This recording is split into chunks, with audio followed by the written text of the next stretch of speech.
जय हिंद। स्वागत है आप सभी का एक बार फिर से लक्ष्य के YouTube चैनल पर। और मैं आशा करता हूं कि आप सभी लोग अपने घरों में सुरक्षित होंगे और अपनी तैयारी को लगातार इसी तरीके से जारी रखते हुए अपने कॉम्पिटिटिव एग्ज़ाम्स को देने के लिए पूरी तरीके से पूरे जी जान से लगे हुए होंगे और लक्ष्य के साथ जुड़े हुए हैं और उसके साथ ही अपनी तैयारी को पूरा कर रहे हैं। तो हमारी जो सीरीज़ चल रही है क्लास की, इस क्लास की सीरीज़ में हम पॉलिटी को डिस्कस कर रहे हैं और हिस्ट्री को डिस्कस कर रहे हैं। तो आज जो हम इस क्लास में हमारी ये जो पॉलिटी की क्लास है, इस क्लास में हम मूल कर्तव्यों के ऊपर चर्चा करेंगे। इससे पहले हमने राज्य के नीति निर्देशक तत्वों को देखा था, उससे पहले मूल अधिकारों को देखा था।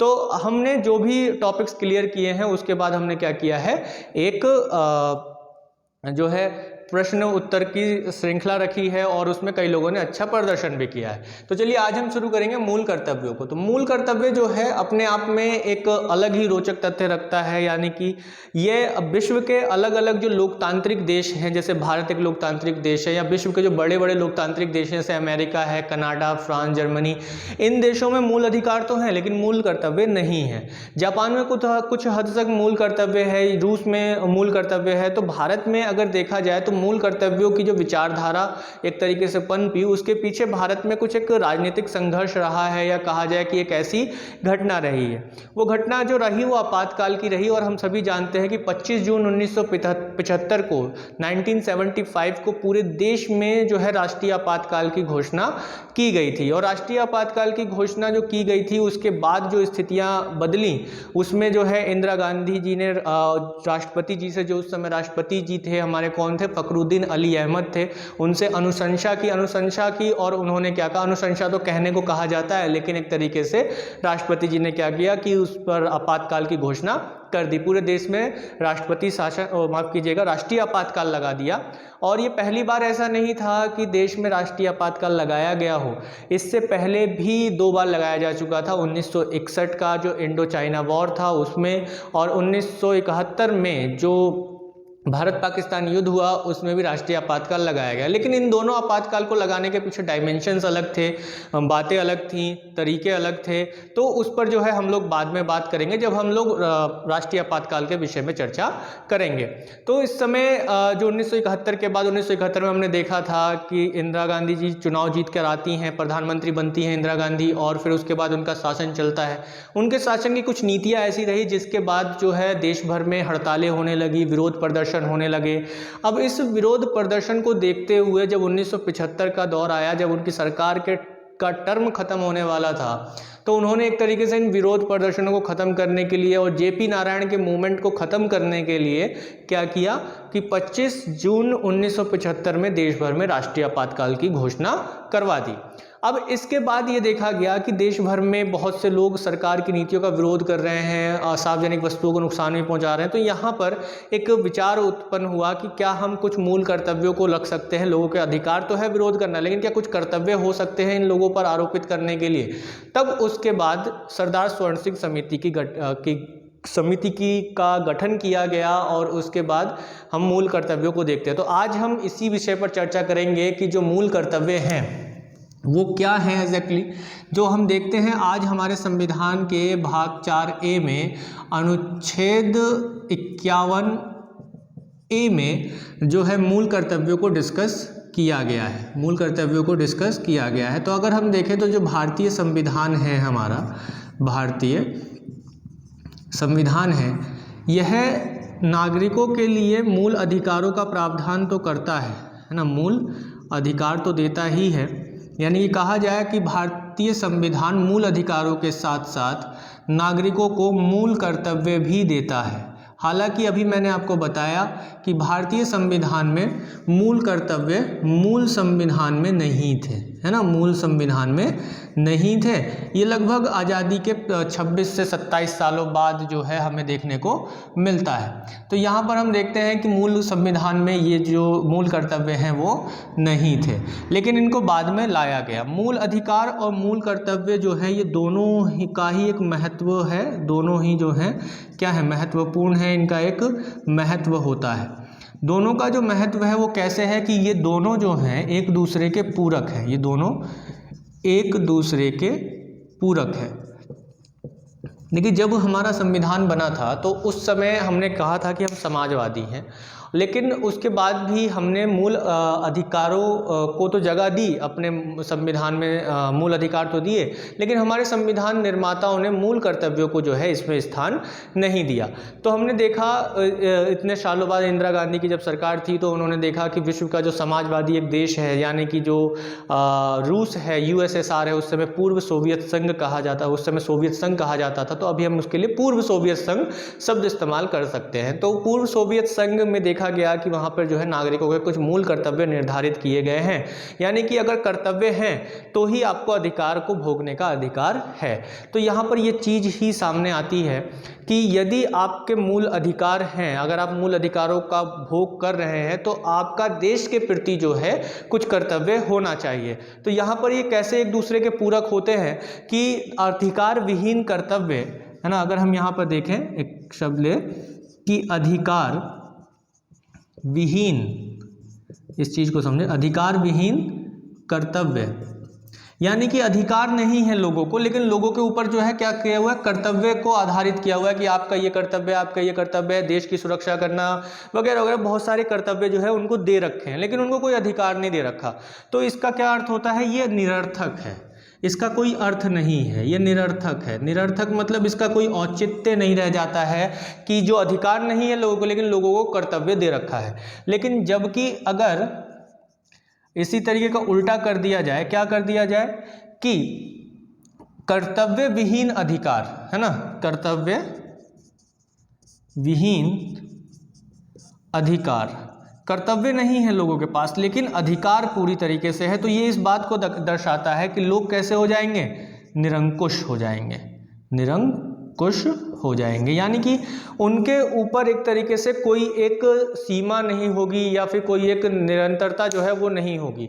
यानी कि उनको, लोगों को क्या होना चाहिए, लोगों के पास एक कर्तव्य होना चाहिए कि भाई अगर आप किसी चीज़ का विरोध कर रहे हैं तो आपका ये कर्तव्य है कि आप विरोध जो है शांति से कीजिए, आप सार्वजनिक वस्तुओं को हानि ना पहुँचाइए, है ना, जैसे कि अगर कोई विरोध कर रहा है तो कोई हिंसक विरोध ना करें, है ना। तो ये चीज़ें जो है कर्तव्य के रूप में बनाई गई, यानी कि अधिकार है आपके पास विरोध करने का, लेकिन साथ में कर्तव्य को भी लेके चलिए कि आपका एक कर्तव्य है इस देश का नागरिक होने के नाते कि आप विरोध करने का अधिकार है आपके पास, लेकिन आप विरोध ऐसे ना करें जिसकी वजह से कोई दूसरा जो साथी नागरिक है उसको नुकसान पहुंचे, ऐसा विरोध ना करें। तो एक तरीके से हम ये कह सकते हैं कि अगर अधिकार और कर्तव्य दोनों एक साथ साथ चलें तो एक संतुलन बनता है। अधिकार विहीन कर्तव्य निरर्थक होगा, उसका कोई औचित्य नहीं है। उसी प्रकार अगर कर्तव्य विहीन अधिकार हो, यानी कि कर्तव्य नहीं हो केवल अधिकार हो, तो ये निरंकुशता को पैदा करती है, यानी कि कोई भी व्यक्ति कुछ भी करने के लिए स्वतंत्र है, उस पर कोई कर्तव्य नहीं है देश के लिए, ऐसा कुछ नहीं बताया गया है संविधान में,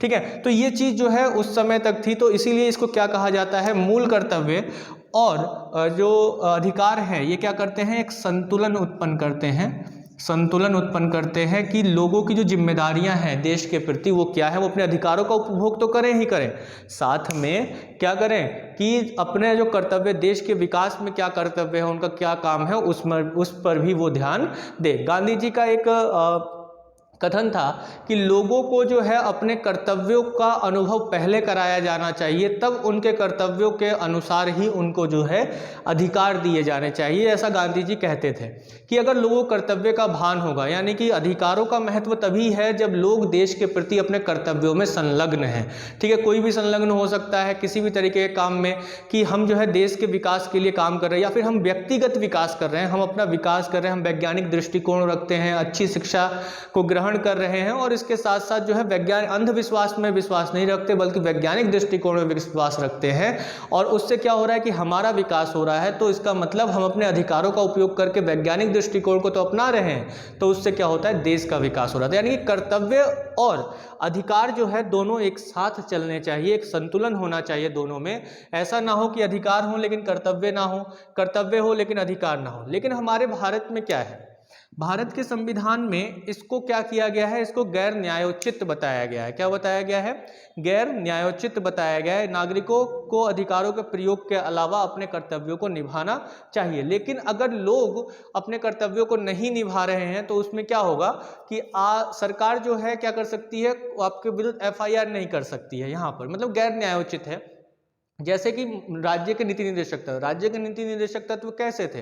राज्य के नीति निर्देशक तत्व कर्तव्य थे किसके लिए? राज्य के लिए, कि राज्य ये करे जिससे लोगों का विकास हो, लोक कल्याण हो, है ना। उसी तरीके से लोगों को कुछ कर्तव्य बताए गए हैं कि भाई लोगों को ये काम करना चाहिए जिससे देश का विकास हो, देश में शांति व्यवस्था स्थापित हो। लेकिन लोगों का क्या है कि अगर लोग उसे ना करें, उस पर ना चलें, तो आप उनको जो है एक तरीके से कोर्ट में नहीं ले जा सकते हैं। लेकिन उस पर ऐसा जरूरी नहीं है कि अगर गैर न्यायोचित है तो आपको इसके बारे में पनिश नहीं किया जा सकता, किया जा सकता है, उस पर हम अभी आगे बात करेंगे। लेकिन मूल कर्तव्य और अधिकार एक साथ संतुलन में चलने चाहिए। लेकिन मूल कर्तव्य चूंकि गैर न्यायोचित हैं, तो इस वजह से जो है इसका प्रभाव कम पड़ता है, और इसको कई लोग जो है व्यंग में या जो कुछ कहा जा सकता है कि जो संविधान को अच्छे से जानने वाले लोग हैं वो इस चीज़ को कहते हैं कि जो मूल कर्तव्य है, ये मूल कर्तव्य का प्रभाव लोगों के ऊपर नहीं पड़ता है, क्योंकि ये गैर न्यायोचित है, इसका कोई दबाव नहीं है लोगों के ऊपर। इस वजह से इस ऐसे मूल कर्तव्य का कोई औचित्य नहीं रह जाता है। इसको हम यहाँ पे ना रखें तो ही अच्छा था, इसका होना ना होना दोनों बराबर है। तो यहाँ पर इस चीज़ को देखते हुए आगे सुप्रीम कोर्ट ने भी कई चीज़ों को कहा है, और ऐसे कई कानून भी बने हैं जो मूल कर्तव्यों को प्रभावी करते हैं। वो कैसे कैसे बने हैं वो मैं आपको आगे बताऊंगा। तो ये एक तरीके से आप इसका एक फिलोसॉफिकल बैकग्राउंड मैंने आपको बताया। एक जो मूल अधिकार और मूल कर्तव्य के बीच में एक सेंस होना चाहिए, एक संबंध जो होना चाहिए वो यही होना चाहिए कि महत्वपूर्ण दोनों ही हैं, दोनों एक दूसरे के पूरक हैं, यानी कि दोनों एक साथ चलेंगे तो काम बनता रहेगा। लेकिन अगर अधिकार विहीन कर्तव्य हो तो निरर्थक है, और कर्तव्य विहीन अधिकार है तो ये निरंकुशता को जन्म देती है। तो इसी तरीके से नागरिकों को अधिकारों के प्रयोग के अलावा अपने कर्तव्यों का ज्ञान होना चाहिए, वो अपने कर्तव्य भी जाने, केवल अधिकार का ही उपभोग ना करें, उसके बदले में देश को कुछ दें, अपने कर्तव्य को निभाएं। तो चलिए अब यहाँ पर हम बात कर लेते हैं जो संवैधानिक उपबंध है उसकी, कि क्या है अभी जो संवैधानिक उपबंध हैं, इन चीज़ों को लेकर जो है हम यहाँ पर बात कर लेते हैं। संवैधानिक उपबंध मतलब जो संविधान में जो चर्चा की गई है इसको लेकर। तो जैसा कि मैंने आपको बताया कि हमारे संविधान के भाग 4A में इस चीज़ को लिया गया है। तो संवैधानिक उपबंध जो है हमने अभी देखा, मैंने शुरुआत में डिस्कस किया कि 25 जून 1975 को देश में क्या हुआ, राष्ट्रीय आपातकाल लगा, आपातकाल लगा, जो कि किस अनुच्छेद में लगता है, अनुच्छेद 352 में इसकी घोषणा की जाती है। चलिए, इसके बाद केंद्र सरकार ने एक समिति का गठन किया जिसे का नाम क्या था, सरदार स्वर्ण सिंह समिति, सरदार स्वर्ण सिंह समिति। सरदार स्वर्ण सिंह समिति की अनुशंसाओं के आधार पर कुछ मूल अधिकारों को शॉर्टलिस्ट किया गया, और उनमें से कुछ की छंटनी की गई और कुछ को रखा गया। तो सरदार मूल अधिकारों के साथ साथ जो सरदार स्वर्ण सिंह समिति है, इसने क्या अनुशंसा की, इसने यह अनुशंसा की कि मूल अधिकारों के साथ साथ, मूल अधिकारों के साथ साथ क्या होने चाहिए, लोगों के पास मूल कर्तव्य होने चाहिए, मूल कर्तव्य होने चाहिए। ये किसने कही, सरदार स्वर्ण सिंह समिति ने इस बात को स्पष्टता से रखा, सरदार स्वर्ण सिंह समिति ने इस बात को रखा। फिर इसके बाद इस समिति की अनुशंसा के बाद क्या हुआ कि देश में उस समय इंदिरा गांधी ने एक संशोधन किया था आपातकाल के समय, और वो संशोधन जो है अपने आप में मिनी कॉन्स्टिट्यूशन कहा जाता है। मिनी कॉन्स्टिट्यूशन कहा जाए या फिर कहा जाए लघु संविधान कहा जाए, उसने संविधान के बहुत से चीज़ों में परिवर्तन कर दिया था, बहुत सी चीज़ों को बदल दिया था। इनफैक्ट लोकसभा का जो कार्यकाल है वो 5 वर्ष से बढ़ाकर 6 वर्ष तक कर दिया था। तो यहाँ पर हम देखते हैं कि जो 42वां संविधान संशोधन होता है, वो कौन सा संशोधन होता है, 42वां संविधान संशोधन होता है, 42nd कॉन्स्टिट्यूशनल अमेंडमेंट संविधान संशोधन जो होता है, कब होता है 42वां संविधान संशोधन, 1976 में, 1976 में। तो 42वें संविधान संशोधन 1976 के द्वारा ही क्या किया गया कि संविधान में एक नए भाग 4A को जोड़ा गया, और उसके अंतर्गत अनुच्छेद 351 को ऐड किया गया। अब ये जो संविधान में भाग जोड़े गए 4A और अनुच्छेद 51A, इनके अंतर्गत कितने मूल अधिकार ऐड किए गए, 10 मूल कर्तव्य, माफ कीजिए, कितने मूल कर्तव्य ऐड किए गए, 10 मूल कर्तव्यों को ऐड किया गया। 10 मूल कर्तव्यों को शॉर्टलिस्ट करके भाग 1, यहाँ पे कंफ्यूज मत होइएगा, 4A क्या है, ये भाग है, ठीक है, 51A क्या है, ये अनुच्छेद है, ठीक है, कंफ्यूज मत होइएगा। बहुत से लोग जो है कंफ्यूज हो जाते हैं और फिर ये छोटी सी बात वो समझ नहीं पाते हैं।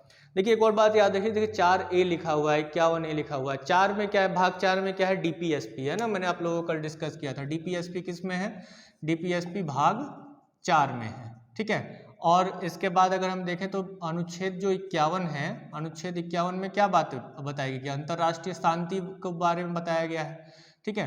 तो अब यहाँ पर 51 और 4 तो पहले से ही मौजूद था, इसको कहीं बीच में ऐड करना था, 4 के बाद तो 5 आता, तो इसीलिए कैपिटल A लगा दिया गया, एक अलग भाग बना दिया गया। यहाँ पे 51 के बाद 52 आता जो कि भाग 5 में चला जाता, तो यहाँ पे 51A लगाकर एक अलग भाग लगा दिया। तो जहाँ पे कैपिटल होता है वो एग्जैक्टली जो है संविधान संशोधन के द्वारा बाद में जोड़ा गया होता है, जो कैपिटल अल्फाबेट के साथ होता है। तो यहाँ पर हम देखते हैं कि ये जो 10 मूल कर्तव्य इसमें जोड़े गए, और ये जो 10 मूल कर्तव्य है, इन मूल कर्तव्यों का जो विचार है वो कहाँ से हमने एक लिया, USSR से लिया, या फिर आपके पेपर में रूस बनता है तो रूस लिखिए, या फिर दोनों ही ऑप्शन में होते हैं तो आप जो है USSR का चयन करें, USSR के साथ जाएं। मतलब कि पूर्व सोवियत संघ भी अगर होता है, पूर्व सोवियत संघ, ठीक है, तो पूर्व सोवियत संघ के साथ आप लोगों को जाना है, ठीक है। अगर USSR या पूर्व सोवियत संघ आपके ऑप्शन में नहीं है तो आपके ऑप्शन में अगर रूस है केवल, तो आप रूस के साथ तब जा सकते हैं। क्लियर। तो यहाँ पर हम देखते हैं कि जो मूल कर्तव्यों का विचार है वो हमने USSR से लिया, और मूल रूप से इसमें जो बिंदु थे वो कितने थे, 10 बिंदु थे। फिर इसके बाद हम देखते हैं कि जो मूल कर्तव्य हैं, मूल कर्तव्य, इसमें 2002 में एक संशोधन किया जाता है, जो कि मैं आप लोगों से लगातार किससे भाग 3 से उस संशोधन को पढ़ाता हुआ आ रहा हूँ, और भाग 4 में भी मैंने आप लोगों को बताया था। फिर जो 10 मूल अधिकार हैं, मूल कर्तव्य हैं, बार बार मूल अधिकार बोल देता हूँ, है ना, मूल कर्तव्य हैं, अगर कहीं बीच में मूल अधिकार ही बोल दूँ तो समझ जाइएगा मूल कर्तव्य है, मैं पहले ही बता दे रहा हूँ, है ना, फिर बाद में कभी कंफ्यूज हो आप लोग। तो 10 मूल कर्तव्य थे, इसमें 11वां जो मूल कर्तव्य है, 11वां मूल कर्तव्य, वह 86वें संविधान संशोधन के द्वारा, 86वां संशोधन, याद आ रहा है 86वां संविधान संशोधन किससे संबंध रखता है, मैंने आप लोगों को पहले भी बताया किससे संबंध रखता है, जल्दी से बताइए कमेंट में, किससे संबंध रखता है 86वां संविधान संशोधन। 86वां जो संशोधन है वो संबंध रखता है शिक्षा से, शिक्षा से इसका संबंध है, ठीक है। तो 11वां जो मूल कर्तव्य है वो क्या ऐड किया गया, वो ये ऐड किया गया कि 6 से 14 वर्ष के बच्चों के माता पिता या संरक्षकों का यह कर्तव्य होगा कि वह अपने आश्रय में रहने वाले बालकों, बालक कौन, जो 6 से 14 वर्ष के हैं, को शिक्षा के अवसर प्रदान करें। तो क्या बनाया गया, एक कर्तव्य बनाया गया, किसका, बच्चों के जो माता पिता हैं या संरक्षक है, गार्जियन है कोई, तो उनका ये कर्तव्य बनाया गया। 11वां जो मूल कर्तव्य है वो इसी चीज को बोलता है। तो मूल कर्तव्यों में एक बार संशोधन किया गया है, जो कि 86वां संविधान संशोधन 2002 में किया गया। इससे पहले मैंने आप लोगों को बताया कि 86वां संविधान संशोधन एक आपका भाग 3 को प्रभावित करता है। भाग 3 में क्या है, अनुच्छेद जो 21A है, अनुच्छेद 21A, जिसमें शिक्षा का अधिकार बताया गया है। और इसके बाद भाग 4 में भी मैंने आप लोगों को बताया था पिछली क्लासों में, आपने देखा होगा DPSP में, उसमें जो अनुच्छेद कौन सा है, अनुच्छेद 45 वाला है। अनुच्छेद 45 में क्या है कि शिक्षा, निःशुल्क शिक्षा की बात की गई है। तो जो निःशुल्क शिक्षा की बात की गई है उसको मैंने बताया, तो उसको यहाँ से लेकर क्या मूल अधिकार बनाया गया। फिर उसके बाद 86वें संविधान संशोधन के द्वारा ही संविधान में 11वां मूल कर्तव्य ऐसे जोड़ दिया गया। तो हम ये देखते हैं कि जो मूल कर्तव्य हैं वो इस प्रकार जो है वो गैर न्यायोचित हैं। लेकिन यहाँ पर 11 मूल कर्तव्य, अब कितने मूल कर्तव्य हैं? 11 मूल कर्तव्य। अब इसकी अगर हम प्रकृति देख लें तो ये क्या है? गैर न्यायोचित है। ठीक है, इनको लेकर आप संसद में नहीं जा सकते। यानी कि आप क्या, कि अगर आप अपने निर्देशों का मतलब इन कर्तव्यों का पालन नहीं करेंगे, जो भी कर्तव्य इसमें दिए गए हैं, तो उसको लेकर आप या सरकार जो है आपको लेकर जो है कोर्ट में नहीं ले जा सकती है कि भाई चलो तुमने जो है अपने इस कर्तव्य का पालन नहीं किया है, तुमको जो है अब जो है कोर्ट में घसीटा जाएगा। तो यानी कि न्यायालय द्वारा इसे परिवर्तनीय नहीं करवाया जा सकता है। ये बिल्कुल वैसे ही है, आप याद रख सकते हैं जैसे आपने डीपीएसपी में देखा था। डीपीएसपी किसके कर्तव्य के रूप में देखे जाते हैं? डीपीएसपी देखे जाते हैं जो राज्य है, सरकार है, उसके कर्तव्य के रूप में देखे जाते हैं। तो अगर डीपीएसपी पर सरकार काम नहीं करे तो आप ये नहीं कह सकते कोर्ट में जाकर कि डीपीएसपी पर सरकार ने काम नहीं किया है। क्लियर है? तो उसी तरीके से मूल कर्तव्यों का अगर पालन लोग नहीं करते हैं तो सरकार जो है आपके खिलाफ कोर्ट में केस दायर नहीं कर सकती है कि इन व्यक्तियों ने अपने मूल कर्तव्यों का पालन नहीं किया। तो क्या है? ये गैर न्यायोचित है। गैर न्यायोचित है। कैसे है? गैर न्यायोचित है। लेकिन ये नागरिकों के लिए एक प्रेरणा स्रोत है। नागरिकों के लिए प्रेरणा स्रोत है। प्रेरणा स्रोत मतलब कैसे? कि ये एक तरीके से कहता है कि आप अपने सभी जो साथी नागरिक हैं उनके साथ मिलकर चलिए, भाईचारा बनाकर चलिए, देश की अखंडता एकता की सुरक्षा कीजिए। तो एक तरीके से प्रेरणा देता है लोगों को कि आप जो है मिलकर रहिए, एक दूसरे से विरोध मत कीजिए। और इसके साथ ही इसकी विशेषता ये है कि अदालत जो होती हैं या ये अदालतों को किसी भी विधि की संवैधानिकता की जाँच करने में भी सहायता करता है। इस बात को ध्यान रखिए। देखिए डीपीएसपी भी क्या करता है कि किसी भी विधि की संवैधानिकता, कोई भी जो कानून बनता है उसकी जो संवैधानिकता है उसकी जांच करने का उसको राइट देता है। ठीक है, उसके आधार पर संविधान में जो है, जो उच्चतम न्यायालय है या अदालत है, किसी भी कानून का अगर जांच कर रहा है तो डीपीएसपी को आधार बनाकर कर सकता है। उसी तरीके से मूल कर्तव्यों को आधार बनाकर किसी भी कानून की संवैधानिकता है ना, संवैधानिकता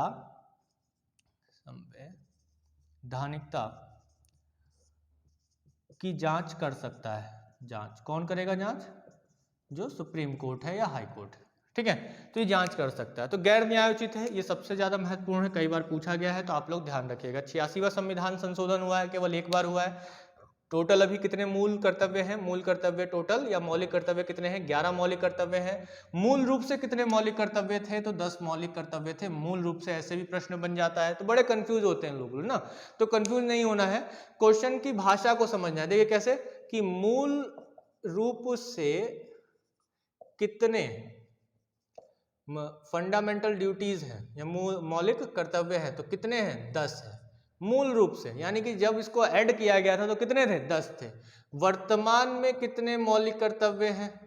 ठीक है, फंडामेंटल ड्यूटीज हैं। आराम से क्वेश्चन बन जाएगा। फंडामेंटल ड्यूटीज है तो कितने हैं? 11 हैं। ठीक है, 11वां मौलिक कर्तव्य क्या है? तो ये वाला ऑप्शन में होगा 6 से 14 वर्ष तक की शिक्षा। 11वां मौलिक कर्तव्य कौन से संशोधन के द्वारा जोड़ा गया? तो 86वें संविधान संशोधन के द्वारा जोड़ा गया। बड़े आराम से प्रश्न बन सकता है। क्वेश्चन ऐसे बन सकता है कि मौलिक कर्तव्य है वाद योग्य, अवाद योग्य, ठीक है, या दोनों, या इनमें से कोई नहीं। तो क्या है? अवाद योग्य। अवाद योग्य का मतलब क्या हो गया कि इसे हम कोर्ट में चैलेंज नहीं कर सकते। तो ऐसे क्वेश्चन जो है आराम से यहां से पुटअप हो सकते हैं। कौन सा संविधान संशोधन था इसको लाने के लिए? तो इसको लाने के लिए संविधान संशोधन कौन था? 42 संविधान संशोधन 1976 के द्वारा इसको लाया गया। कौन सी समिति थी? तो सरदार स्वर्ण सिंह समिति थी। तो ये प्रश्न आराम से बन सकते हैं। कहां से ये विचार लिया गया है? तो ये विचार लिया गया है यूएसएसआर से। समझ गए? तो ये प्रश्न जो है आराम से, ये सारे प्रश्न जो है आपके पुटअप हुए हैं। तो और ऐसे प्रश्न जो है लगातार बनते रहते हैं। तो अब हम जो है बात कर लेते हैं कि जो हमारे फंडामेंटल ड्यूटीज हैं, एक एक करके उन पर बात कर लेते हैं कि कौन कौन सी ड्यूटीज जो है 11 जो मूल कर्तव्य हैं वो कौन कौन से हैं, उस पर जो है हम लोग एक एक करके बात अब कर लेते हैं। तो पहला, दूसरा, तीसरा ऐसे करके अक्सर पूछ लिया जाता है कि इनमें से कौन सा जो है मौलिक कर्तव्य है, या ऐसे पूछ लिया जाता है किसके साथ ये प्रश्न पूछ लिया जाता है? डीपीएसपी के साथ ये प्रश्न पूछ लिया जाता है अक्सर कि ऐसे पूछ लिया जाता है कि इनमें से कौन सा मौलिक कर्तव्य है, और उसमें से क्या होगा कि उसमें 3 तो ऐसे होंगे जो डीपीएसपी के होंगे और एक ऐसा होगा कि जो मौलिक कर्तव्यों का होगा। तो इस तरीके से जो है प्रश्न आराम से बनते हैं। तो हमें जो है एक इस तरीके से देखना है, इस तरीके से पढ़ना है कि हमें कंसेप्चुअल क्लैरिटी तो हो ही हो, इसके साथ ही हमें ये भी क्लियर होते रहना चाहिए, चलते रहना चाहिए, ताकि हम क्वेश्चन किस तरीके के पुटअप होंगे, कैसे बनेंगे, वो भी हमारे दिमाग में होना चाहिए। तभी जो एग्जामिनर है हमारा, जो पेपर सेट कर रहा है, उसकी माइंड के साथ हमारी फ्रीक्वेंसी मैच होगी और हम अपने आप से भी क्वेश्चन पुटअप करते रहेंगे।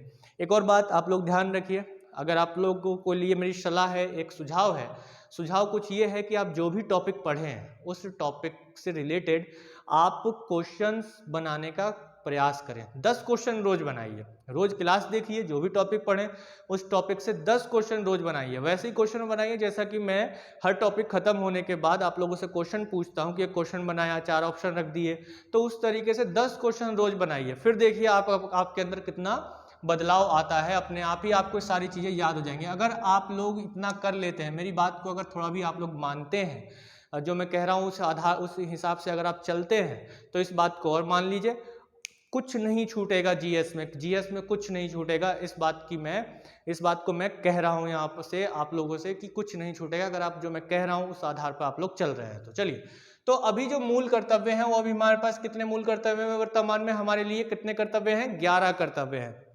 और किस अनुच्छेद में है, 51A में है।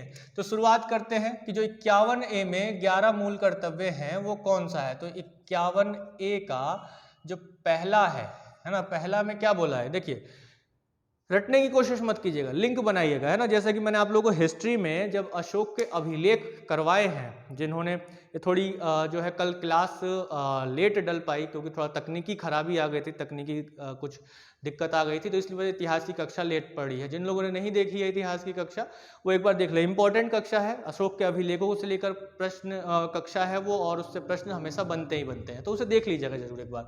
तो उसमें मैंने जो 14 अभिलेख बताए हैं, तो उन 14 अभिलेखों के बीच में कुछ ना कुछ कनेक्शन कर दिया है, तो उससे आराम से याद हो जाएगा। तो उसी तरीके से जो ये 11 कर्तव्य हैं, अब इनको रटने की क्या जरूरत है, कर्तव्य हैं आपके, ये आपके अपने कर्तव्य हैं। आपका देश के लिए क्या कर्तव्य होगा, ठीक है, उस चीज को बताया गया है। अगर आप भारतीय हैं, आप चाहते हैं कि आप अपने देश के लिए कुछ करें, तो क्या होगा कि आपके कर्तव्य बताए गए हैं।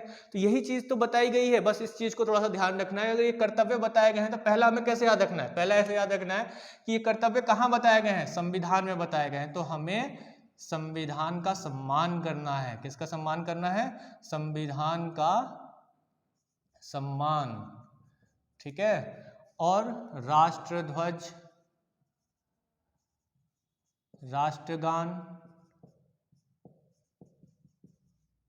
इनका क्या करना है, सम्मान करना है। इनको किसी भी तरीके से जो है हानि नहीं पहुंचानी है। संविधान का सम्मान करना है मतलब संविधान का पालन करना है। हमें संविधान में जो चीज़ें लिखी हुई हैं हमें उनका अनुसरण करना चाहिए, उसके अकॉर्डिंग चलना चाहिए। हमें कभी भी जो है राष्ट्रध्वज का अपमान नहीं करना चाहिए, राष्ट्रगान का अपमान नहीं करना चाहिए, उनका सम्मान करना चाहिए। राष्ट्रगान जब भी बजे तो हमें ऐसे ही अनावश्यक नहीं बजाना चाहिए राष्ट्रगान। हमें राष्ट्रगान को किसी ऐसे मौके पर बजाना चाहिए जो राष्ट्रीय त्यौहार हो, जैसे 26 जनवरी या जो 15 अगस्त है, तो ऐसे मौक़ों पर बजाना चाहिए। और मुख्य रूप से अगर कहीं बज रहा है तो हमें जो है एक साथ सावधान मुद्रा में, यानी एक सम्मान की भावना देनी चाहिए। राष्ट्रध्वज को कभी ऐसे ही सड़कों पर नहीं फेंक देना चाहिए, लेकिन ये हम कभी कर्तव्य अपना फॉलो नहीं करते हैं। हमारे अंदर हम जो भारतीय है ना, इंडियन है, हमारे अंदर देशभक्ति जो है ना कुछ ही दिन दिखाई देती है। ये तो 26 जनवरी पे दिखाई देती है। अब चाहे इसे आप कटाक्ष मान लीजिए, आलोचना मान लीजिए, या फिर हृदय पे ले लीजिए या मस्तिष्क पे ले लीजिए। जो लोग ऐसा करते हैं, अगर वो हृदय पर ले रहे हैं तो उनके लिए नुकसानदायक होगा, मस्तिष्क पर ले लेंगे तो सीख लेंगे, है ना। कि जो राष्ट्रध्वज है वो हम देखते हैं क्या कि 26 जनवरी पर उन सबका जो है देशभक्ति ऐसा फूट फूट कर निकलता है कि मानो कि ज्वालामुखी फट गया है कि आज ही बलिदान दे देंगे 26 जनवरी और 15 अगस्त के दिन जो है उसी दिन बलिदान दे देंगे। लेकिन 15 अगस्त से 16 अगस्त हुआ, 26 जनवरी से 27 जनवरी हुआ, तो हाथ में जो तिरंगा लहरा रहा होता है वो कहाँ होता है, वो सड़कों पर फेंका हुआ होता है। गाड़ियां उस पर से चढ़ चढ़ के जा रही हैं, लोगों के पैरों में जा रहा है। तो सोचिए कि कितना बड़ा अपमान होता है उस चीज को लेकर कि हम जो है अपने राष्ट्र ध्वज को नहीं संभाल पाते हैं। इन राष्ट्रीय त्योहारों के दिन ही हमारी देशभक्ति जगती है, उसके बाद हमारी नहीं जग पाए। तो हम क्या, हम अपने कर्तव्यों का पालन कर रहे हैं? नहीं कर रहे हैं, है ना। तो इस चीज़ को लेकर जो है हम यहाँ पर देखते हैं, तो इस चीज़ पर जो है कोर्ट ने और सरकार ने भी कई बार ऐसे बैन लगाए हैं कि प्लास्टिक के ना बने, और लोगों को जो है कई बार निर्देश दिया गया है कि वो उतना ध्वज का, जो भी ध्वज वो ले रहे हैं उसका वो सम्मान करें, सम्मान रखें, अपने पास ही रखें, ज़्यादा उसे लेकर ऐसे बिखेरे नहीं या फेंके नहीं, किसी भी तरीके से ऐसा ना करें कि हमारे राष्ट्र ध्वज का क्या हो, अपमान हो। चलिए, अब इसके बाद जब राष्ट्र संविधान का सम्मान हो गया, राष्ट्र ध्वज का सम्मान हो गया, राष्ट्रगान का सम्मान हो गया, तो अब हम क्या देखते हैं कि जब ये संविधान आया तो कैसे आया, ये राष्ट्र ध्वज या राष्ट्रगान हमें मिला तो कैसे मिला? एक लंबी लड़ाई के बाद मिला, एक लंबे संघर्ष के बाद मिला, और वो संघर्ष को हम क्या कहते हैं? स्वतंत्रता, है ना। स्वतंत्रता का जो संघर्ष रहा हमारा, तो स्वतंत्र, दूसरा जो कर्तव्य है वो हमारे लिए क्या कर्तव्य है कि जो स्वतंत्रता कि संघर्ष के जो उच्च आदर्श हैं, है ना, उनको हमें अपने हृदयों में संजो कर रखना चाहिए, उसको लेकर हमें आगे बढ़ना चाहिए। हमें याद रखना चाहिए कि ये जो स्वतंत्रता है, ये जो आज़ादी है, वो हमें कितनी मेहनत करके मिली है, हमारे कितने लोगों ने, हमारे जो नेता लोग रहे, या हमारे जो लीडर रहे, या फिर जो हमारे भाई बंधु रहे, या हमारे ही अपने रहे, कई लोगों ने बलिदान दे दिए, है ना, अपने रक्त तक बहा दिए, फांसी पर चढ़ गए। तो उन लोगों के आदर्श विचारों को अपने हृदय में संजो कर रखना है कि ये स्वतंत्रता जो हमें मिली है वो हमें इतनी आसानी से नहीं मिली है, इतने सस्ते में नहीं मिली है, हम इसके लिए बहुत से लोगों ने अपने जीवन न्यौछावर कर दिए हैं। तो उस चीज़ को अपने हृदय में संजो कर रखना है और इस स्वतंत्रता को बचा कर रखना है। तो इसके लिए स्वतंत्रता के लिए जो राष्ट्रीय आंदोलन हुए, स्वतंत्रता के लिए राष्ट्रीय आंदोलन के उच्च आदर्शों, है ना, ये लिखा है ना, उच्च आदर्शों को अपने हृदयों में संजो कर रखें, है ना, इस चीज को। तो देखिए, अब लिंक चाहिए ना, स्वतंत्र संविधान का सम्मान सबसे पहले कि मूल कर्तव्य किसमें है? संविधान में। तो इसी से याद हो जाएगा कि इनका सम्मान करना है। फिर ये संविधान आया कैसे, ये राष्ट्रगान या राष्ट्रध्वज कैसे बना, हम इसको अपना प्रेम भाव कैसे दे रहे हैं? क्योंकि हमने स्वतंत्रता के लिए क्या किए? राष्ट्रीय आंदोलन किए, संघर्ष किया, तो उसके बाद हमें ये मिला। तो हमें उच्च आदर्शों को अपने हृदय में संजो कर रखना है। अब ये कैसे होगा, कैसे हम ये उच्च आदर्श क्या थे हमारे, क्या थे ऐसे चीजें कि हम एक संप्रभु हो सकें, है ना, सोवरेन हो सके, एकता और अखंडता में बंध जाएं, है ना। तो इस चीज को, तो अब क्या हो, तीसरा क्या बताया गया? तीसरा बताया गया भारत की संप्रभुता। ये हमारा भी कर्तव्य है कि भारत की संप्रभुता, एकता और अखंडता की क्या करें? रक्षा करें, है ना। अब लिंक कीजिए, राष्ट्रीय आंदोलन से हमने क्या प्राप्त किया? एक संप्रभु स्वतंत्र राष्ट्र को प्राप्त किया, जो कि भारत है, और भारत की एकता और अखंडता को हमें इसी तरीके से कायम रखना है। इस राष्ट्रीय आंदोलन के दौरान ना तो कोई हिंदू था, ना मुसलमान था, ना सिख था, ना ईसाई, मतलब कोई धर्म जातियों में हम नहीं बटे, हम सब एकजुट होकर लड़ाई लड़े, और उसके बाद हमें स्वतंत्रता मिली। तो उस स्वतंत्रता की अब हमें रक्षा करनी है, यानी कि भारत की जो संप्रभुता है उसकी रक्षा करनी है, जो हमारे बीच एकता है, अखंडता है, उसको बनाकर रखना है। कोई भी ऐसा ना हो कि जिसके वजह से हम या जिसके बहकावे में आकर अपनी एकता अखंडता को तोड़ दें। देखिए, ये तो देखने को मिलता ही है। अब इनमें से आप लोग सोचिए कि आप लोग कितने कर्तव्यों का पालन करते हैं, क्या उन चीज़ों को बचा के रखा हुआ है, एकता और अखंडता को बचा के रखा हुआ है। आजकल जो है बहुत टूटता है ना, हम धर्म के नाम पर लड़ लेते हैं, जाति के नाम पर लड़ लेते हैं, आपस में गुथ लेते हैं, और इस बीच में क्या होता है, इस बीच में वो बंदर वाली कहानी तो आपने सुनी है कि दो बंदर एक रोटी के लिए लड़ रहे होते हैं, और एक बिल्ली आती है, तौलती है, और कभी किसी में ज़्यादा किसी में कम रख के सारी रोटी खुद खा लेती है। दोनों बंदर देखते रह जाते हैं। और यही तब हुआ था जब राजा महाराजा लोग थे, अंग्रेज लोग आए, तो राजा महाराजा लोग आपस में ही लड़ रहे थे, कोई एकता थी नहीं आपस में। तो अंग्रेजों ने क्या किया कि दो बंदर लड़ रहे हैं, अंग्रेज बन गए बिल्ली और रोटी खा गए सारी, यानी कि पूरे भारत को लपेट लिया अपने में। तो यहाँ पर उसी एकता और अखंडता को बनाकर रखना है, उसी संप्रभुता को बनाकर रखना है। चौथा जो कर्तव्य है हमारा वो क्या है? चौथा कर्तव्य है कि जब हम इसकी एकता और अखंडता की रक्षा करेंगे, बनाकर रखेंगे, तो कैसे रखेंगे? देश की रक्षा के लिए अगर, या फिर देश की सेवा के लिए अगर हमें आवाहन किया जाता है, है ना, हमें जब भी बुलाया जाए, हमें यानी कि हमें हमारा आवाहन हो, है ना, सीधा सा लिख लेते हैं सरल भाषा में, हमारा आवाहन हो, आवाहन हो, तो हम क्या करें, हम देश की रक्षा के लिए, देश की रक्षा करें, और या फिर कोई सेवा के लिए तुरंत उपस्थित हो जाए, है ना, तुरंत उपस्थित हो जाए। तभी मान लो कि जैसे कि मैंने अक्सर बताया है कि सेवा के लिए, जैसे आपको मैंने फंडामेंटल राइट्स में पढ़ाया होगा, जिसमें मैंने बात की होगी बेगारी वाला जो कंसेप्ट था आपका अनुच्छेद 23 वाला, तो उसमें मैंने क्या बताया था कि कोई भी अगर आप राष्ट्र की सेवा के लिए आपको बुलाया जाता है तो उसके बदले में आपको अगर पैसे नहीं दिए जाते हैं तो वो शोषण का के विरुद्ध अधिकार नहीं के अंतर्गत नहीं आता है। तो यहाँ पे देश की रक्षा और सेवा के लिए अगर आपका आह्वान किया जाए तो आप तुरंत पहुंच जाइए, क्योंकि आपको जो है देश की संप्रभुता, एकता और अखंडता की रक्षा करनी है, देश की रक्षा करनी है और देश की सेवा करनी है। तो आप जब भी बुलाया जाए तब आप वहां पे पहुंच जाइए, यानी कि किसी भी रूप में रक्षा हो सकती है, सेवा हो सकती है, जैसी आपकी कैपेबिलिटी हो उस आधार पर हो सकती है। इसके बाद पांचवा कंसेप्ट क्या बताया, पांचवा कंसेप्ट बताया है कि आपसी सहिष्णुता को बना के रखिए, है ना, यानी कि आपसी, आराम से सरल भाषा में लिख लेते हैं, आपसी भाईचारा को बढ़ावा दे, आपसी भाईचारा को बढ़ावा दे। देखिए सरल भाषा में लिख लेते हैं ना, तो हमें ध्यान भी रहेगा। अब देश की एकता, अखंडता, संप्रभुता कैसे कायम रहेगी, देश की रक्षा अच्छे से कब हो सकेगी, जब हम लोगों के बीच में आपसी भाईचारा, है ना, हम धर्म के नाम पर ना लड़ें, जाति के नाम पर ना लड़ें, इन सब चीज़ों के नाम पर ना लड़ें, तो क्या होगा कि हमारे बीच एक भाईचारा, और इस भाईचारा को अगर हम बढ़ावा देंगे तो हमें कोई भी तोड़ने वाला नहीं होगा, हमें खंडित करने वाला कोई नहीं होगा, देश की संप्रभुता पर कोई आंख उठाने वाला नहीं होगा।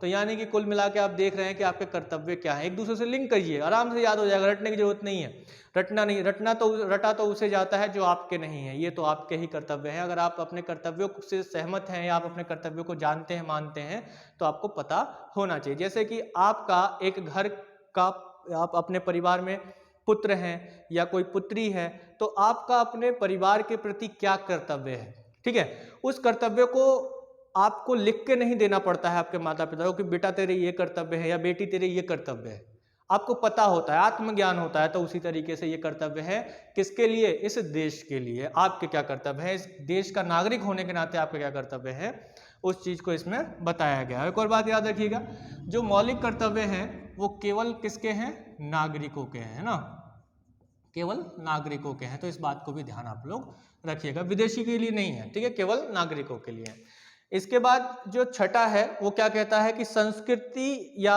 ऐसी जो गौरवशाली प्रथाएं हैं, इसमें एक बात और ऐड कर लीजिए, आपसी भाईचारे को बढ़ावा देना और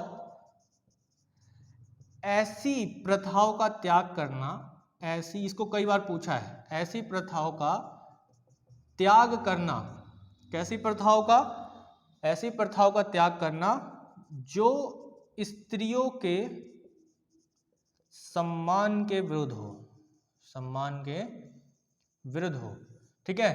हमको जो भी प्रथाएं ऐसी चली आ रही है, रूढ़िवादी प्रथाएं चली आ रही हैं, उनका हम त्याग कर दें, है ना, क्यों त्याग कर रहे हैं, क्योंकि वो स्त्रियों के सम्मान के बिल्कुल विरुद्ध है, वो स्त्रियों का सम्मान नहीं करती है ऐसी प्रथा। तो ऐसी प्रथाओं को हमें अपने पास नहीं रखना है, उसको खत्म करना है, आपसी भाईचारे को बढ़ावा देना है।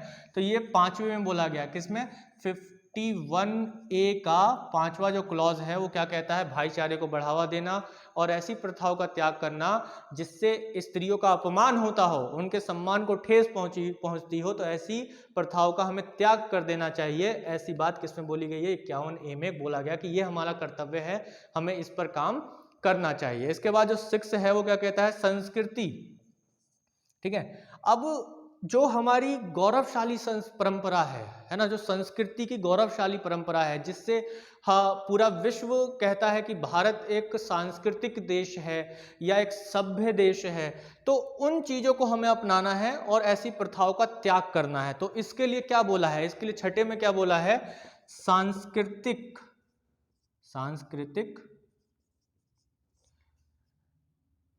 सांस्कृतिक परंपराओं, सांस्कृतिक गौरवशाली, गौरवशाली परंपराओं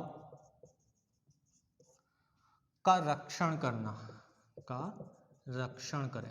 ठीक है, जो भी हमारी सांस्कृतिक परंपरा है, जो ऐसी परंपराएं जो हमें गौरवान्वित करती हैं, हमें विश्व में एक ऐसा देश बनाती हैं जो कहीं विश्व में और कोई देश नहीं है। हमारी संस्कृति, जो हमारी परंपराएं हैं, उनका जो गौरवशाली हैं, ऐसी नहीं जो लोगों का जो रूढ़िवादी हो, लोगों के बीच में ऊंच नीच की भावना रखता हो, ऐसी परंपराओं को त्याग दो, है ना। और ऐसी परंपराओं को त्याग दो जो स्त्रियों के प्रति सम्मान की भावना रखती हो। हमें ऐसी परंपराओं को अपने साथ संजो कर रखना है, जो सांस्कृतिक गौरवशाली परंपराएं हैं, जो हमें विश्व में एक अलग अतुल्य देश बनाते हैं, अतुल्य भारत, इनक्रेडिबल इंडिया बनाते हैं, अतुल्य भारत के रूप में लेकर आते हैं। तो ये हो गया हमारा छठा, जो क्या बोला है, सांस्कृतिक और गौरवशाली परंपराओं के बारे में बोला हुआ है। इसके बाद मैं इसको रफ कर देता हूं, आप लोगों ने नोट डाउन तो कर ही लिया होगा, और इसी सीक्वेंस में आप लोग देखते हुए चलिए, देखिए कैसे कनेक्शन हो रहा है। इसमें एक बार फिर से बता देता हूं, मूल कर्तव्य किसमें है, संविधान में है।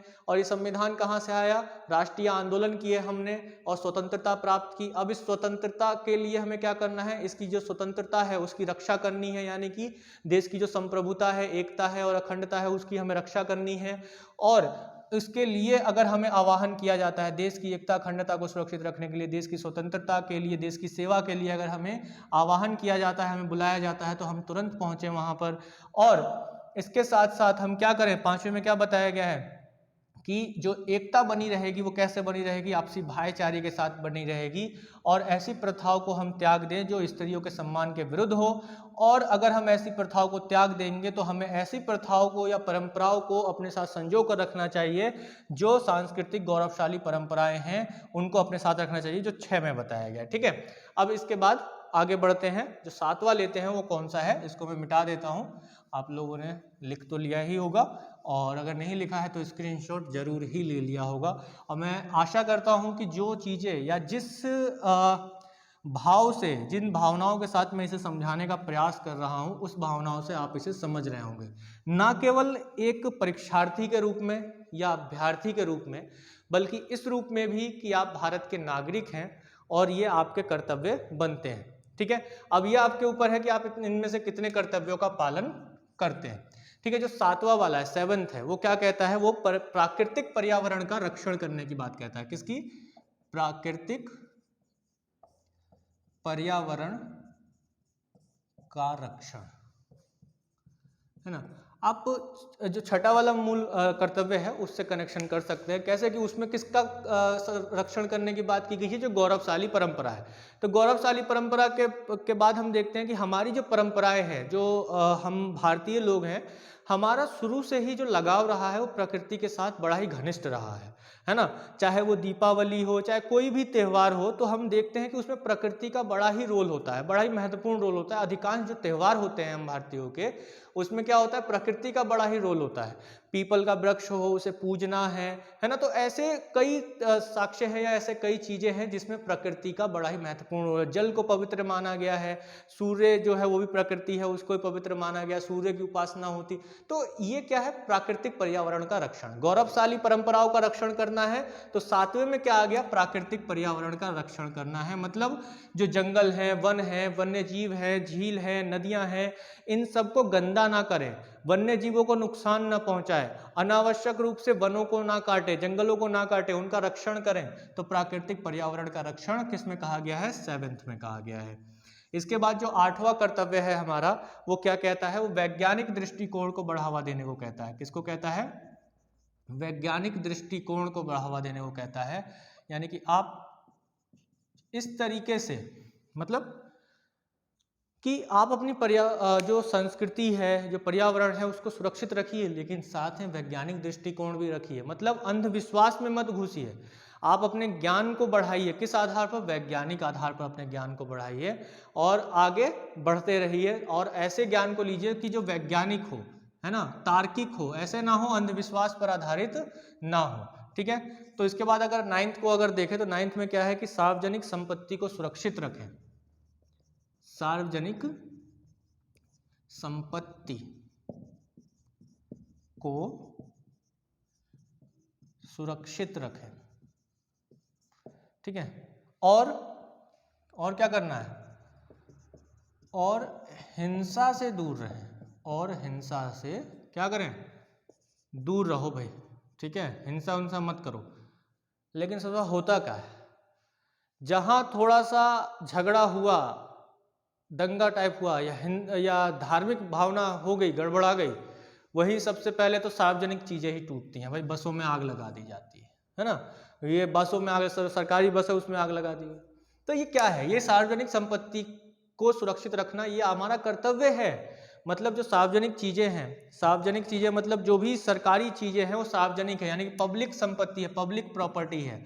पब्लिक प्रॉपर्टी का मतलब क्या हो गया कि आप और हम, ये सब किसके पैसा से आता है, टैक्स के पैसा से आता है। और टैक्स का पैसा कौन देता है भैया, टैक्स का पैसा हम और आप देते हैं, चाहे डायरेक्ट दे या इनडायरेक्ट। देश का हर एक नागरिक टैक्स देता है। अब ये मत कहना कि भैया हम तो टैक्स देते नहीं, हमारे पैसा से कहाँ से आएगा, तुम भी टैक्स देते हो, समझे। अभी जो मोबाइल का रिचार्ज कराओगे तो उस पर भी जो है टैक्स लगेगा, जीएसटी जाता है उस पर भी है, समझे। बहुत चीज़ें जाती हैं, टैक्स जाता है। अब क्या जाता है, अब इनडायरेक्ट टैक्स में क्या आ गया है, जीएसटी आ गया है ना, तो जीएसटी जाता है। तो ये पढ़ाएंगे जीएसटी को, जब अर्थव्यवस्था पढ़ाएंगे तब पढ़ाएंगे कभी टैक्स वैक्स। तो डायरेक्ट और इनडायरेक्ट टैक्स तो भी टैक्स जाता है ना। कोई भी व्यक्ति हो देश का, वो इनडायरेक्ट टैक्स तो देगा ही देगा, भले ही डायरेक्ट टैक्स ना दे रहा हो। आप कोई एक पेन भी खरीद रहे हैं तो उस पर भी जो है टैक्स दे रहे हैं। एमआरपी जो होता है उस पर क्या होता है, वो टैक्स इंक्लूड पैसा होता है उसमें सारा, है ना, टैक्स फ्री नहीं होता है। तो सार्वजनिक संपत्ति, जो सड़क पर सरकारी बस चल रही है उसमें जो डीजल डल रहा है वो सरकार अपने जेब से थोड़ी डालती है। कोई मंत्री को देखे हैं कि अपना जेब से पैसा निकाले कह रही है कि हाँ भाई ये ले लो, या हमारी तनख्वाह में से इतना काट के जो है ये रोडवेज वाला बस चलवा दीजिए, है ना, ऐसा का अभी देखा है कभी। या फिर कोई प्राइमरी स्कूल में कि आज जो है बच्चों का ये कपड़ा नहीं, ड्रेस नहीं है, तो ये कोई मंत्री जी आए और उन्होंने अपनी जेब से पैसा निकाल के दिया कि लो। मंत्री लोग क्या करेगा, उल्टा ले लेगा, कहेगा लाओ लाओ दे दो हमको, है ना, देगा नहीं सब, है ना। तो वही चीज़ है। तो यहाँ पर क्या है कि पैसा सब टैक्स का है। तो अगर आप सार्वजनिक संपत्ति को हानि पहुँचाते हैं तो क्या करते हैं, आप अपने ही संपत्ति को आग लगाते हैं, खत्म करते हैं। तो ये हमारा अधिक कर्तव्य है कि हम सार्वजनिक संपत्तियों को सुरक्षित रखें, हिंसा ना करें, है ना। हिंसा करने से क्या फायदा, कोई फायदा थोड़ी है। कुछ दू उसका मरेगा, दुगो उसका मरेगा, और ठन ठन गोपाल कुछ मिल भी नहीं करेगा, है ना, तो कुछ रहा ही नहीं, तो क्या फायदा उसका। तो चलिए अगला देखते हैं। अगला क्या है, 10वां क्या बोला है, 10वां कर्तव्य होता है हमारा कि ऐसे कार्य करें कि व्यक्तिगत विकास तो हो लेकिन उसके साथ साथ राष्ट्र का विकास हो, है ना। कैसे कार्य करना है, व्यक्तिगत विकास के कार्य जिससे राष्ट्र का विकास हो। किसका विकास हो, राष्ट्र का विकास हो, ठीक है। व्यक्तिगत विकास के कार्य ऐसे करें, व्यक्तिगत विकास के कार्य करें जिससे क्या हो, राष्ट्र का विकास हो। यानी कि आप गलत काम में ना रहें, आप अच्छे काम करें। आप अपने आप को जितना डेवलप करना चाहते हैं, कर सकते हैं, उतना डेवलप कीजिए। टेक्नोलॉजी के माध्यम से कीजिए, या जिस क्षेत्र में आप अपने आप को डेवलप करना चाहते हैं डेवलप कीजिए। अब उससे क्या होगा, जब देश का नागरिक विकसित होगा, उसका रहन सहन अच्छा होगा, उसका स्वास्थ्य अच्छा होगा, उसका जीवन शैली अच्छा होगा, तो राष्ट्र का विकास तो अपने आप ही अच्छा होगा ना। तो वही चीज़ है कि व्यक्तिगत विकास के कार्य कीजिए। हर एक इंडिविजुअल को अपना एक विकास के लिए काम करना चाहिए, और उससे क्या होगा कि राष्ट्र का विकास होगा। क्योंकि देश की जो एक न्यूनतम इकाई है वो क्या है, एक व्यक्ति, व्यक्तिगत एक व्यक्ति है हमारे देश का जो एक न्यूनतम इकाई है। 11वां तो हम सभी जानते ही हैं। 11वां क्या है, 11वां है आपका 6 से 14 वर्ष तक के जो बच्चे वाला है ना। 86वां संविधान संशोधन अभी बताए, 86वां संशोधन अभी आप लोगों को बताएं कब हुआ था, 2002 में हुआ था। तो उसको एक बार आप यहाँ पर लिख सकते हैं। तो 11वां ये 2002 में जोड़ा गया था, नया था ये, मूल रूप से नहीं था। तो ये आप लोग देखे होंगे, अब आप लोग समझ गए होंगे एक तरीके से कि क्या हमारे मूल कर्तव्य है ना। एक एक को रटने की जरूरत बिल्कुल नहीं अब महसूस हो रही होगी। अब हम समझते हैं कि आपको बहुत हल्का लग रहा होगा कि मूल कर्तव्य कैसे होगा, ठीक है। इसी तरीके से हिस्ट्री में बताए थे, अशोक के जो 14 शिलालेख है उसमें क्या है। देखो अशोक को उस टाइम पे बताया था कि भाईचारा बना के रखिए, है ना। जो उसका 7वां शिलालेख है, वो 7वां शिलालेख सबसे बड़ा शिलालेख है ना। सबसे बड़ा शिलालेख क्यों है, क्योंकि अशोक इतना लंबा समझाया है उसमें कि हम भाईचारा क्यों बना के रखें। तो ऐसे ही हमने यहाँ पे भी देखा, इसमें भी मूल कर्तव्य में भी किया है, क्या बताया गया कि हम लोगों को भाईचारा बना के रखना चाहिए, है ना। तो यही सबसे कम हो रहा है इस समय हमारे देश में, सबसे कम जो चीज़ है वो यही चीज़ है। बात बात पे लोग लड़ने को आता है, जाति धर्म के नाम पे एक दूसरे को पीटने पे आता है, तो इससे थोड़ी होना चाहिए, नहीं होना चाहिए ना। चलिए, इस सबसे सब नुकसान होता है, कोई फायदा नहीं होता है। तो ये सारी चीज़ें हमने यहाँ पर देख ली, समझ ली। इसके बाद जैसा कि मैंने आप लोगों को बताया कि मूल कर्तव्य जो हैं वो गैर न्यायोचित हैं, यानी कि हम उन्हें कोर्ट में तो नहीं ले जा सकते हैं, लेकिन ऐसा नहीं है कि उसके लिए कोई विधि नहीं है, यानी कि कोई राष्ट्र ध्वज का अपमान कर दे, है ना, तो ये तो हम ये कह दें कि भाई ये तो हमारा मौलिक कर्तव्य है, हम नहीं मान रहे, हम तो करेंगे राष्ट्र ध्वज का अपमान, है ना, उसको जलाएंगे, तो ये गलत होगा ना, ये गलत संदेश होगा। तो इसके लिए क्या किया गया है, इसके लिए जो है कुछ विधियां बनाई गई हैं, कुछ कानून बनाए गए हैं। अगर राष्ट्र ध्वज का कोई अपमान करता है तो राष्ट्र ध्वज संहिता 2002, है ना, इसके द्वारा सजा का प्रावधान होता है उसके लिए। तो ऐसे ही जो है अलग अलग, जैसे पर्यावरण का संरक्षण अगर नहीं करेगा, कोई जानवरों को मारेगा, तो वन्य जीव संरक्षण अधिनियम 1972, तो ये कुछ विधियां बनाई गई हैं। ये विधियां वो है जो मूल कर्तव्यों को लागू करती है। तो ऐसी विधियों की पहचान करने के लिए 1999 में एक समिति बनाई गई थी जिसका नाम है वर्मा समिति। ठीक है, तो उस वर्मा समिति को देख लेते हैं कि उसने कौन कौन से ऐसी प्रमुख विधियों की पहचान की जो मूल अधिकारों या मूल कर्तव्यों का पालन ना करने पर, है ना, ये इंटरनल सेंस है, ये सीधा नहीं दिखता है कि ये मूल कर्तव्यों का पालन नहीं हो रहा है, लेकिन आप अंधाधुंध क्या कहिए कि चोरी से जो है किसी ऐसे जानवर को का मारी, जैसे बाघ है, बाघ का शिकार करने लगे। बाघ का शिकार क्या है, अवैध है, किसमें, वन्य जीव संरक्षण अधिनियम 1972 का अनुसूची 1 में रखा गया है उसे, बाघ को, है ना। वन्य जीव संरक्षण अधिनियम 1972 में 6 अनुसूचियां हैं टोटल, और उसमें से जो अनुसूची 1 में होता है वो बिल्कुल ऐसा होता है कि आप ना तो उसका शिकार कर सकते हैं, ना उसको पाल सकते हैं, उसको पूरा संरक्षण प्राप्त होता है। तो अब अगर ऐसा करेंगे तो क्या होगा कि आपको सजा तो मिलेगी ना, तो यानी कि आपने पर्यावरण का नुकसान किया, जो आपका मूल कर्तव्य, आपने उस मूल कर्तव्य का पालन नहीं किया। अब ना करने की वजह से आपको पर्यावरण संरक्षण अधिनियम की वजह से सजा हो जाती है, झंडे का अपमान करने की वजह से सजा हो जाती है। तो मूल कर्तव्यों को लागू करने वाली, है ना, लागू करने वाली विधियां, है ना, ऐसी कौन कौन सी विधियां, इनकी पहचान करने के लिए क्या किया गया था वर्ष 1999 में। कब, वर्ष 1999 में वर्मा समिति का गठन किया गया था। वर्मा समिति का गठन किया। तो वर्मा समिति ने क्या किया कि कुछ नियमों को, कुछ विधियों को पहचान की, जिसमें से महत्वपूर्ण विधियां हम लोग देख लेते हैं जो हमारी परीक्षा में बन जाता है, जिनसे प्रश्न बन सकता है।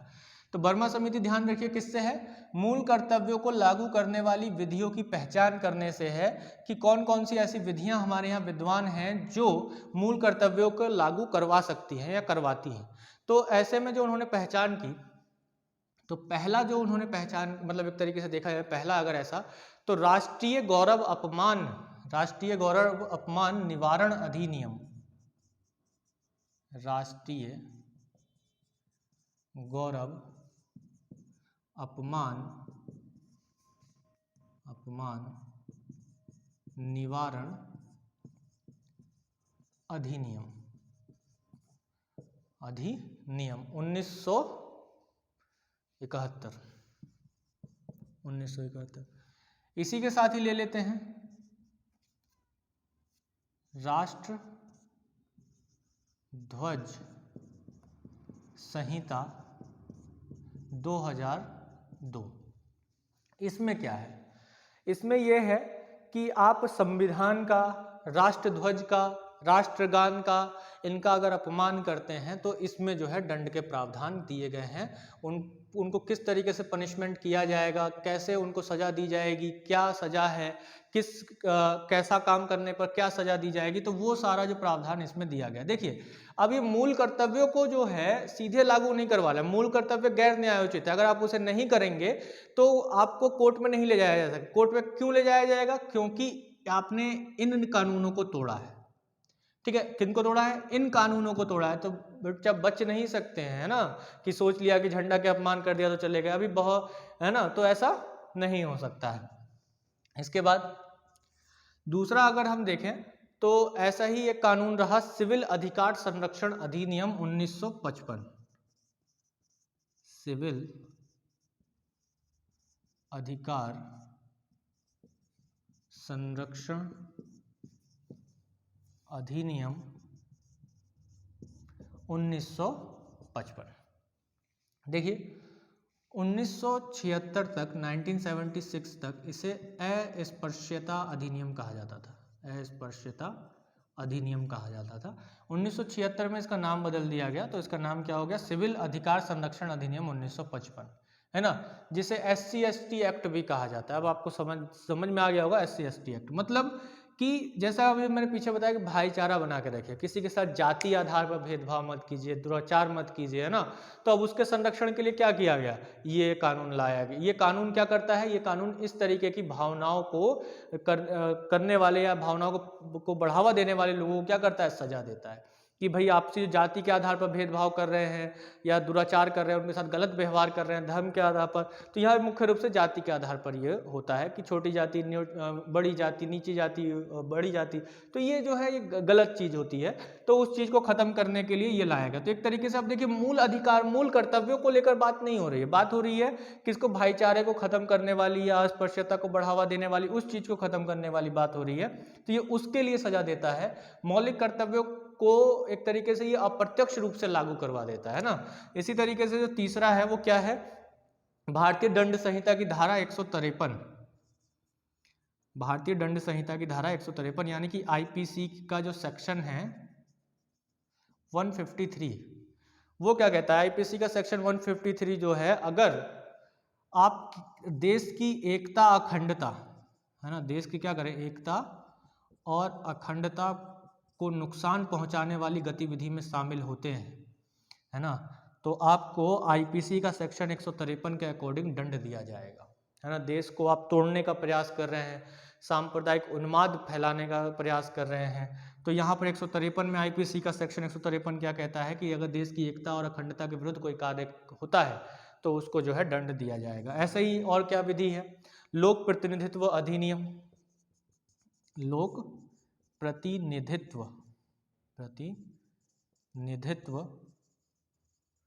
अधिनियम 1951।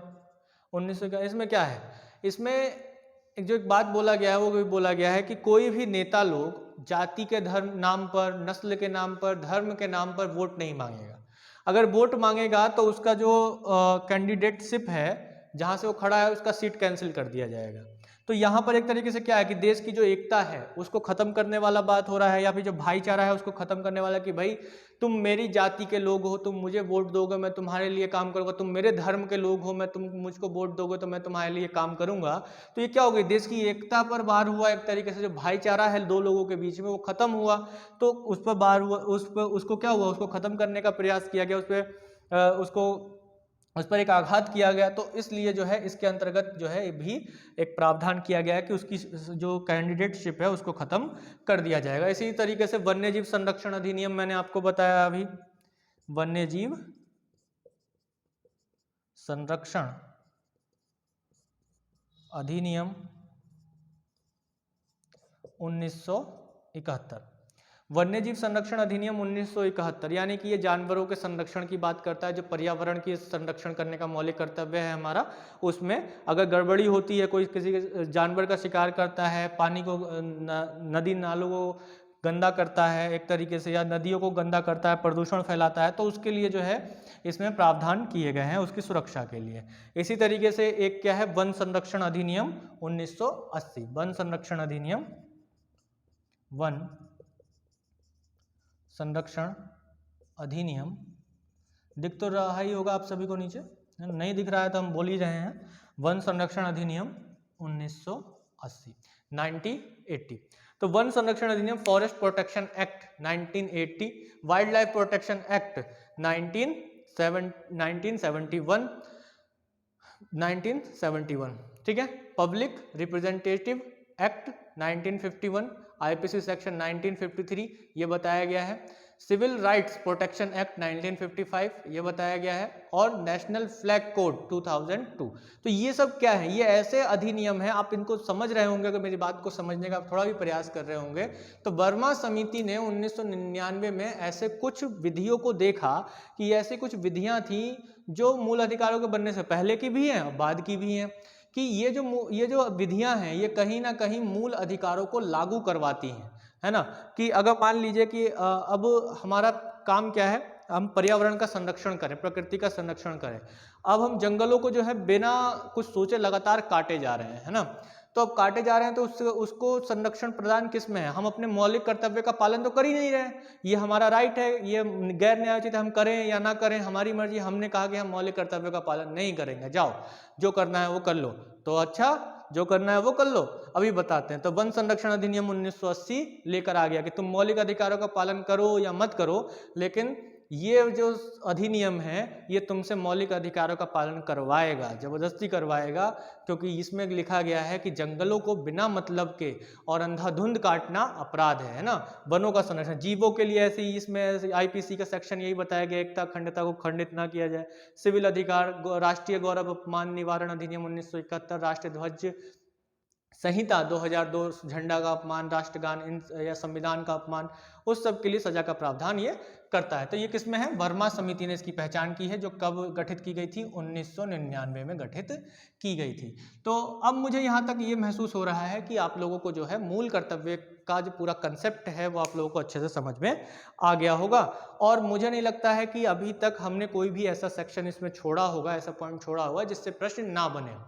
तो मेरा आप लोगों से यही अनुरोध है कि जो लोग लास्ट तक बने रहे हैं बहुत बढ़िया, उनको लिए तो मैं बहुत बहुत बधाई दूंगा कि वो अपने तैयारी के लिए जो है क्या है, क्या कहते हैं उसे, गंभीर है ना, सीरियस हैं बहुत, और आगे वो लगातार बढ़ते रहेंगे। इसी तरीके से क्लास के साथ सस्टेन बने रहिए, अंत तक बने रहिए, और अंत तक बने रहने के लिए धन्यवाद। जय हिंद, जय भारत।